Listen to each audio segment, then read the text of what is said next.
चल दोस्तों, आज की इस वीडियो में हम क्लास 12 के केमिस्ट्री के चौथे चैप्टर का ऑब्जेक्टिव क्वेश्चन देखेंगे जो आपके एग्जाम में आ सकते हैं, ज्यादातर संभावनाएं बनेंगे। देखिए, चौथे चैप्टर्स का नाम है रासायनिक बल गतिकी। मतलब रासायनिक क्रिया के द्वारा जो बल या गति का अनुभव करते हैं उसी को हम लोग बोलेंगे रासायनिक बल गति, रासायनिक बल गतिकी। ठीक है ना, यानी केमिकल काइनेटिक इसको इंग्लिश में हम लोग कह सकते हैं। अब देखिए, वो रासायनिक बल गतिकी में आपको प्रथम कोटि, शून्य कोटि, द्वितीय कोटि, ये सब आपको अभिक्रिया पढ़नी है। ये सब तो मैं पहले ही आपको पढ़ा चुका हूँ। यदि आप प्रथम कोटि का विक्रिया या शून्य कोटि का विक्रिया का व्यंजक नहीं पढ़े हैं तो केमिस्ट्री के प्लेलिस्ट में आप जाइए, उसमें आपको ये वीडियो मिल जाएगा। ठीक है, देखो बुआ, ये शून्य कोटि की अभिक्रिया के लिए बोला है कि A+B = C के लिए दर क्या होगा। देखो, शून्य कोटि की अभिक्रिया का दर हमेशा जीरो, घटांक हमेशा जीरो चलेगा, यानी K के बराबर होता है। किसके बराबर आएगा? उसका मान K के बराबर आएगा। अब देखो, यहाँ पर 4 ऑप्शन दिया है। देखो, जिसका पावर खाली 0 होगा ना, वो शून्य कोटि की अभिक्रिया का दर हो जाएगा। दर बराबर पहले का ऑप्शन दिया है कि K × A⁴ B⁴, और उस सब में क्या किया, किसी में 1 दिया है, किसी में 0 दिया है, किसी में 1, किसी में 0, ऐसे दिया है। तो आपका जो ऑप्शन होगा वो सही होगा, ए वाला, ये ऑप्शन होगा। देखो, शून्य कोटि की अभिक्रिया का दर हमेशा किसके बराबर होगा? K के बराबर। तो यहाँ पर लिख दिया है, ये वाला लिख दिया है। ठीक है ना, तो सोचो, किसी भी संख्या पर जब पावर या किसी भी संख्या पर जब पावर 0 करेंगे तो उसका मान क्या होगा? 1, ये भी 1 का गुना करेंगे 1 से, K का गुना करेंगे 1 से, आपका सिर्फ K हो जाएगा। यानी दर जो होता है ना, K के बराबर होता है। तो शून्य कोटि की अभिक्रिया A+B = C के लिए दर हमारा हो जाएगा ऑप्शन 1 के लिए हो जाएगा। ठीक है ना, आगे किस कोटि की अभिक्रिया के लिए वेग और वेग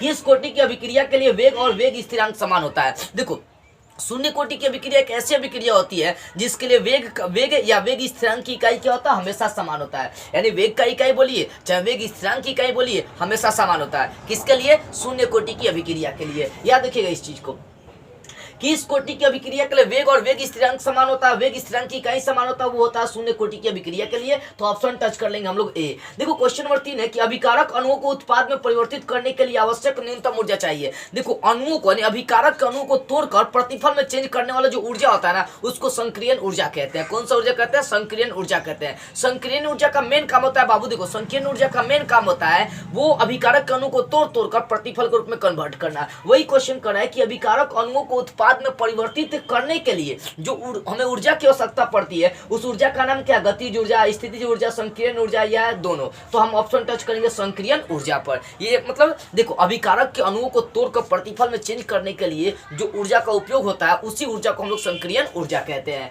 अगला क्वेश्चन 4 नंबर, किसी भी पदार्थ के क्रिया करने की दर किस पर निर्भर करता है? देखो बुआ, किसी भी पदार्थ के अभिक्रिया करने का दर उसके समतुल्य भार या उसके संक्रियन भार पर निर्भर करता है। तो संक्रियन भार या द्रव्यमान भी कह सकते हैं, दोनों एक ही चीज होता है। ठीक है ना, देखो, किसी भी पदार्थ के क्रिया करने की दर निर्भर करता है संक्रियन द्रव्यमान पर, अणुभार पर, परमाणु भार पर, इनमें से कोई नहीं। तो संक्रियन भार या संक्रियन द्रव्यमान जहां दिया होगा वहां पर टच कर देना है। तो हमें इसमें संक्रियन द्रव्यमान दिया तो इसमें संक्रियन द्रव्यमान देख लेंगे। देखो, कई ऑप्शन में क्या कभी कल क्या करता है कि संक्रियन द्रव्यमान की जगह पर संक्रियन भार देता है। देखो वो जितना ज्यादा भारी होगा ना, उतना ज्यादा पदार्थ जो होता है ना अभिक्रिया करेगा, उसका वेग ज्यादा होगा। इसके अनुसार किसी भी पदार्थ के क्रिया करने का दर निर्भर किस पर करेगा? तो संक्रियन द्रव्यमान पर निर्भर करेगा। यानी संक्रियन ऊर्जा का मतलब संक्रियन द्रव्यमान, यानी ज्यादा मात्रा में द्रव्यमान होना चाहिए। ठीक है ना, तो जितना ज्यादा मात्रा में द्रव्यमान होगा उतना ज्यादा उसका अभिक्रिया का वेग जो ना, विक्रिया का दर बढ़ते जाएगा। ठीक है, अगला क्वेश्चन देखिए,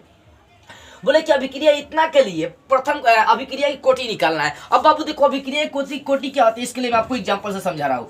अगर ये 2x + y = कोई अभिक्रिया यहाँ पर है तो इसकी अगर कोटि निकालेंगे तो कोटि क्या होता है कि जो अभिक्रिया का सांद्रण है ना, देखना x का सांद्रण 2 है तो ये लिखेंगे 2, और y का सांद्रण 1 है तो 1 है। ये कितना हो जाएगा? टोटल 3 हो जाएगा। समझ में आ रही है? यानी अभिक्रिया की कोटि ऐसा हम लोग सांद्रण को क्या करते हैं, जोड़ देते हैं, वो निकल जाती है अभिक्रिया की कोटि। यानी यहाँ अभिक्रिया की कोटि 3 हो जाएगी। लेकिन शर्त यहाँ पर होता है कि अगर इसके संग जल मिला देंगे ना तो जल वाला मात्रा नहीं जोड़ी जाती है। एग्जांपल के तौर पर अगर मान लीजिए यहाँ पर मान लीजिए कि हमारे पास कुछ है C2H5OH है। ठीक है ना, इसमें हम क्या मिला दिए? जल मिला दिए। अगर हम पूछे कि इसका अभिक्रिया कोटि क्या होगा, तो देखो, इसके पहले एक ही ना मात्रा है, यानी आप देख सकते हैं इथाइल अल्कोहल का 1 मात्रा है। इथाइल अल्कोहल का कितना मात्रा हम लेकर चल रहे हैं? अभी 1 मात्रा है। इसका मतलब इसकी अभिक्रिया कोटि कितनी होगी? 1 होगी। जल को नहीं लेकर चलते हैं, जल को छोड़ दी जाती है। यही क्वेश्चन आपका सेम है। अभिक्रिया इतना प्लस जल मिल गया तो हमें इसके कोटि, जल के कोटि से कोई मतलब ही नहीं होगा भाई। तो इतना बना रही है तो इसकी अभिक्रिया कोटि क्या होगी? तो अब कोटि निकालने के लिए हम लोग क्या करेंगे भाई, यहाँ देखेंगे जो ये C3 C3COOH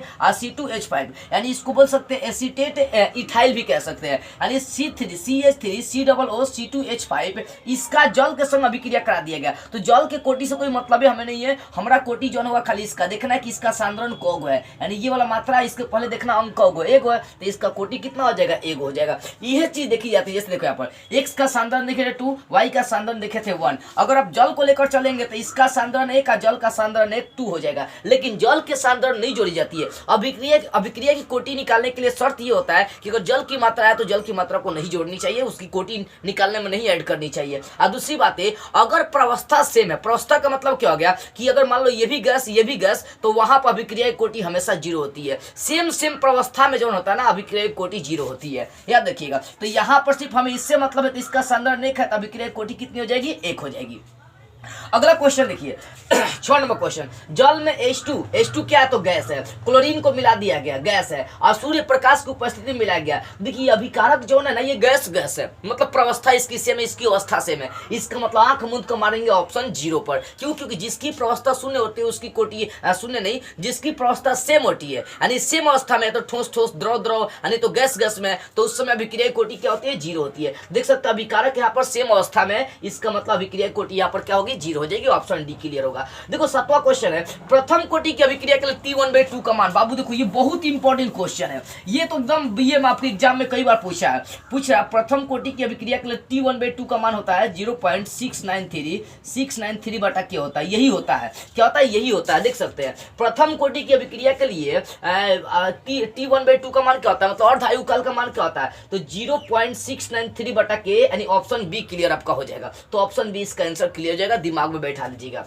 देखो 8वां क्वेश्चन, प्रथम कोटि की अभिक्रिया का वेग स्थिरांक इकाई क्या होता है। देखो वो प्रथम कोटि की अभिक्रिया का वेग स्थिरांक अगर इकाई पूछेगा ना, तो कुछ नहीं, प्रति समय होता है, प्रति समय, यानी 1/t भी इसको कह सकते हैं। यानी प्रथम कोटि की अभिक्रिया की अगर वेग स्थिरांक की इकाई देखेंगे तो ऑप्शन लगा लेंगे प्रति समय, यानी समय पर पावर -1। ठीक है, अगला क्वेश्चन देखिए 9 नंबर क्वेश्चन है, शून्य कोटि की अभिक्रिया के लिए दर्शाना है क्या, अर्ध आयुकाल क्या होगा। जैसे देखो प्रथम कोटि की अभिक्रिया के लिए अर्ध आयुकाल इतना होता है, लेकिन शून्य कोटि की अभिक्रिया के लिए अर्ध आयुकाल जो होगा ना, T1/2 का जो मान होगा वो समानुपाती होता है जो पदार्थ की मात्रा दी हुई होगी उसके समानुपाती। अगर ए है तो ए का समानुपाती बी होगा, तो बी के समानुपाती के होगा, तो के का समानुपाती हो जाएगा। ठीक है ना, तो यहाँ पर जो पदार्थ की मात्रा ए दी है, तो भाई T1/2 समानुपाती हो जाएगा किसके, ए के। अब तरह का आपके पास ऑप्शन दिए रहेंगे, तो हमें उससे मतलब नहीं, ऑप्शन ए हमारे यहाँ पर सही हो जाएगा। यानी शून्य कोटि की अभिक्रिया के लिए अर्ध आयुकाल किसका समानुपाती होगा, ए के समानुपाती, यानी T1/2 समानुपाती हो जाएगा ए। बहुत इंपॉर्टेंट क्वेश्चन, ये कई बार एग्जाम में पूछा, लड़का लोगों को समझ में भी नहीं करता है। देखो 10वां क्वेश्चन, किसी रासायनिक अभिक्रिया का वेग प्रभावित होता है, मतलब दिखाना है कि किसी भी रासायनिक अभिक्रिया का वेग सबसे ज्यादा किससे प्रभावित होता है, सबसे ज्यादा किससे प्रभावित होता है। देखो किसी भी रासायनिक अभिक्रिया का जो वेग होता है ताप से प्रभावित होता है, टेम्परेचर से ज्यादा मात्रा में प्रभावित होता है। तो ऑप्शन यहाँ पर लगा लेंगे ए, यानी ऑप्शन आपका ए सही हो जाएगा। टेम्परेचर मतलब ताप से ज्यादा मात्रा में प्रभावित होता है। ठीक है ना, इस तरह से आपका ये 10 क्वेश्चन भी क्लियर हुआ। आगे क्वेश्चन हम लोग समझते हैं आपके एग्जाम के लिए जो इंपॉर्टेंट है। देखो किसी भी अभिक्रिया में उत्प्रेरक अभिक्रिया का क्या करता है। देखो उत्प्रेरक क्या करता है, उत्प्रेरक हम किसे कहते हैं, वह पदार्थ जो अपनी उपस्थिति से अभिक्रिया के वेग को बढ़ा दे। जैसे दो दोस्त मान लो आपस में एकदम दोस्ती घनिष्ठता दोस्ती है, मतलब एकदम समझिए कि भाईचारे का रिलेशन है दोस्तों के बीच में। अभी वो तीसरा एगो व्यक्ति आ गया, उसमें दोनों में क्या किया, फूट डाल दिया। अभी दोनों आपस में लड़ना शुरू कर दिया। तो पहले अभिक्रिया का वेग कम था, लेकिन अब भाई फूट डालने के बाद इन दोनों में टक्कर होना शुरू हो गया। तो ये क्या हुआ, अभिक्रिया का वेग बढ़ा दिया। तो यहाँ पर जो तीसरा व्यक्ति आ गया ना, उसी को उत्प्रेरक कहते हैं। उत्प्रेरक अपनी उपस्थिति में अभिक्रिया का वेग बढ़ा देता है, बहुत ज्यादा बढ़ा देता है। बोले किसी भी अभिक्रिया में उत्प्रेरक अभिक्रिया का क्या करता है, वेग कम करता है, वेग को बढ़ाता है, दोनों या इनमें से कोई नहीं, तो भाई वेग को बढ़ाता है। ऑप्शन बी क्लियर हो जाएगा। देखो 12वां क्वेश्चन है, प्रथम कोटि की अभिक्रिया का अर्ध आयुकाल किस पर निर्भर नहीं करता है। देखो प्रथम कोटि की अभिक्रिया का जो अर्ध आयुकाल है, मतलब T1/2 है, ये वाला जो मान है, किस पर निर्भर नहीं करता है, तो भाई ये ताप क्रम पर निर्भर साफ नहीं करता है, ताप पर ये निर्भर नहीं करता है। तो ऑप्शन बी टच कर लेंगे। अगर देखिए किसी अभिक्रिया का वेग निम्न प्रकार से व्यक्त होता है, ये अभिक्रिया आपको दिया हुआ, तो बोले इस अभिक्रिया कोटि क्या होगी, तो भाई हमें कोटि क्या पावर जोड़ना है, इसका पावर 2 इसका पावर 1 है, 2 1 जोड़ देंगे कितना हो जाएगा, 3 हो जाएगा। अभिक्रिया की कोटि निकालने का यही शर्त होता है, उसका सांद्रण करिए। ठीक है ना, तो यहाँ 2 यहाँ 1 जोड़ देंगे कितना हो जाएगा, 3। आपका ऑप्शन सी हो जाएगा बी। अब देखो 14 नंबर क्वेश्चन, शून्य कोटि की अभिक्रिया के लिए वेग स्थिरांक की इकाई है। अब देखो अभी बताए थे प्रथम कोटि की अभिक्रिया के लिए वेग स्थिरांक की इकाई जो होती है ना, समय पर पावर +1 होती है। लेकिन यहाँ है कि शून्य कोटि की अभिक्रिया के लिए वेग स्थिरांक, अब ये शून्य कोटि के लिए, तो शून्य कोटि के लिए आप याद रखिएगा, शून्य कोटि के लिए अभिक्रिया का वेग स्थिरांक जो इकाई होती है प्रति मोल प्रति लीटर प्रति सेकंड होती है। यही होती है, क्या होती है प्रति मोल नहीं होती है, सिर्फ मोल होती है, मोल प्रति लीटर प्रति सेकंड होती है। शून्य कोटि की अभिक्रिया के लिए वेग स्थिरांक की इकाई यही होती है प्रति मोल प्रति लीटर प्रति सेकंड। अब आपके पास ऑप्शन है लीटर प्रति सेकंड, लीटर प्रति मोल, चाहे मोल लीटर प्रति सेकंड, तो ऑप्शन ये होगा आपका मोल प्रति लीटर प्रति सेकंड। ये आपका ऑप्शन क्लियर हो जाएगा डी। प्रथम कोटि का सिर्फ प्रति समय होता है, मतलब 1/समय होता है, 1/t होता है, लेकिन शून्य कोटि के लिए मोल प्रति लीटर प्रति समय होता है, इसको याद रखिएगा। देखो अंतिम क्वेश्चन देखते हैं, कौन शून्य कोटि की अभिक्रिया को दर्शाता है। देखो शून्य कोटि का मतलब एकदम प्लेन होगा, साफ एकदम वो प्लेन होगा, उसमें घटने बढ़ने का कोई चांस नहीं होगा। हाइट आपका नहीं होगी, तो प्लेन है नहीं, एकदम ऊपर से घटते चलाएगा। देखो ये भी नहीं होगा, हाई वाला जो है ना ये शून्य कोटि की अभिक्रिया के ग्राफ को दर्शाता है, यानी हाई जो ऊपर से घटते चले एकदम प्लेन आ गया, यानी ऑप्शन कौन सा टच कर लेंगे, सी टच कर लेंगे, हो गया आपका।